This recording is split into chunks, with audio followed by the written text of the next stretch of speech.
Номер 103 жалпы орта білім беретін мектебі. 9-шы В сынып оқушысы Тұрдыбек Қарахат-Ламбекқызы. Жетекшім Бегалиева Гүлсара Сембековна. Бүгінгі қорғайтын ғылыми жобамның тақырыбы энергетикалық сусындардың адам ағзасына әсері. Жақында жастар мен мектеп оқушылар арасында пайда болған энергетикалық сусындар нарыққа пайда болды. Және энергетикалық сусындардың алға жылжуына бұқаралық ақпараттар мен гетерогенді ақпараттар, сыртқы көше жарнамалары, қоғамдық жарнамалар әсер етті. Энергетикалық сусындар жайлы ақпараттарда, жарнамаларда не деп айтылады? Жарнамаларда көбінесе оны сергектікті жақсартады, реакцияны жақсартады, көңіл күйді көтереді деп айтады. Бірақ бұл гетерогенді ақпарат болып табылады. Бұл өнім көбінесе психоэмоционалды және физикалық төзімділікке ұшыраған адамдар үшін арналған өнім. Бұл өнімдер нарықта жақында пайда болғандықтан, олар жайлы әлі толық ақпарат шыққан жоқ. Және осындай сөздерден кейін энергетикалық сусындар неге танымал деген ойымызға бірден сұрақ келеді. Оның 3 факты, 3 себебі бар.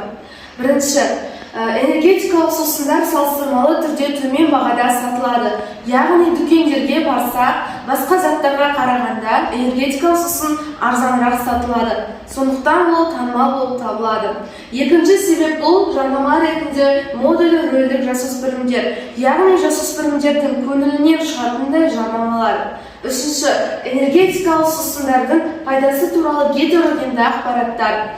Яғни жарнама сыртқы көше жарнамалары қоғамдық ортада немесе дүкенге кіріп келген кезде дүкеннің сыртындағы жалпы сәндеп қоятын, көзге түсетіндей, көзге қызғарлықтай жарнамалар. Осы біздің энергетикалық сусындардың танымал болуына бір себебі.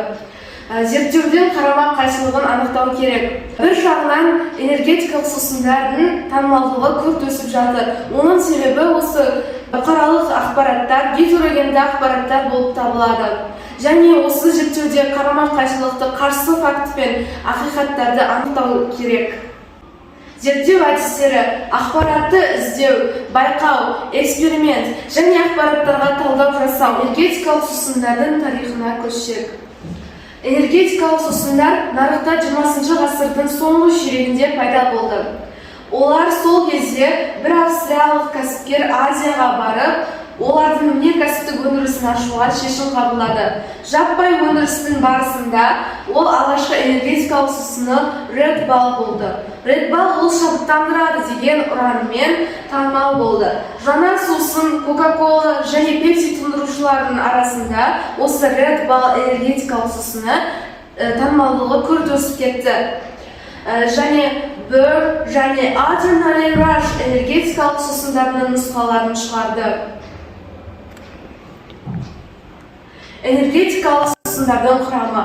Энергетикалық сусындардың құрамы су, қант қышқылдарынан және көміртек диоксидінен, натрий цитратынан және карамель және қызыл түсті, кофеин, консервант, калий сорбиті, инозит, витаминдер, теобрамин, гуарана сығындысы, антиоксидант аскорбин қышқылынан тұрады. Red Bull құрамына тіркелмеген және денсаулыққа қауіпті ингредиенттер кіреді. Бірақ ол жақында пайда болғандықтан, ол жайлы әлі толық ақпараттар шыққан жоқ. Кармий пигменті және консервант натрий бензоаты осындай жалпы зиянды ингредиенттерден тұрады. Энергетикалық сусындар дүкендерде осылай пластикалық бөтелкелерде сыртын сәндеп, адамның көзін қызықтыратындай түстермен сәндеп қояды. Әрине, бұдан кейін оқушылар, жасөспірімдер барлығының көздері түсіп, салыстырмалы түрде төмен бағада екенін біліп, оның қандай ішінде жаман ингредиенттер бар екенін білмей тұрып, әрине, дүкендерде осылай тұрғанына қарап, көзі түсіп алады. Гуарана және жеңшен қоспасы. Гуарана бұл жүйке жүйесін ынталандырады, қуаттандырады және адам ағзасына тек оң эмоционалды көңіл-күйлерді береді. Және ол жасуша алмасуын жақсартады және майды гидролиздейді. Келесі бізде жеңшен қоспасы. Мыңдаған жылдар бойы оны адам әртүрлі ауруларды жақсартуға, қартайғанда тіршілікті сақтау үшін қолданған және емдеу үшін қолданған. Келесі кофеин және мәңгі жасыл ағаш сығындысы. Кофеин бұл шаршауды азайтуға айтуға көмектеседі және зейін концентрациясын арттырады. Келесі мәңгі жасыл ағаш сығындысы аштық сезімін жеңуге көмектеседі және салмақ жоғалтуға. Біз энергетикалық сусындардың құрамында қандай жаман немесе зиянды ингредиенттер қоспалар бар екенін білу үшін біз энергияны пайдалану кезінде эксперимент жасап көрдік және адамның импульсы энергетикалық сусынды ішкеннен кейін немесе шамадан тыс қолданғаннан кейін оның импульсы бірден өзгеріп жоғарыланып кеткен. Бұның бірде-бір себебі энергетикалық сусындардың шамадан тыс қолданған кезде оның ішінде қандай жаман қоспалар, ингредиенттер бар екенін білмеген кезде.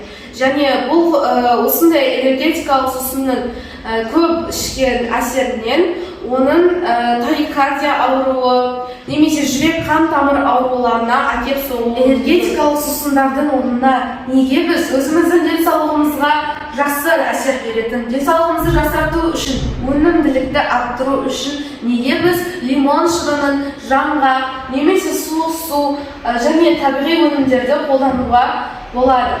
Және сіздерді осы салауатты өмір салтын ұстануға шақырамын. Жобамды тыңдағандарыңыз үшін назарларыңызға көп рахмет.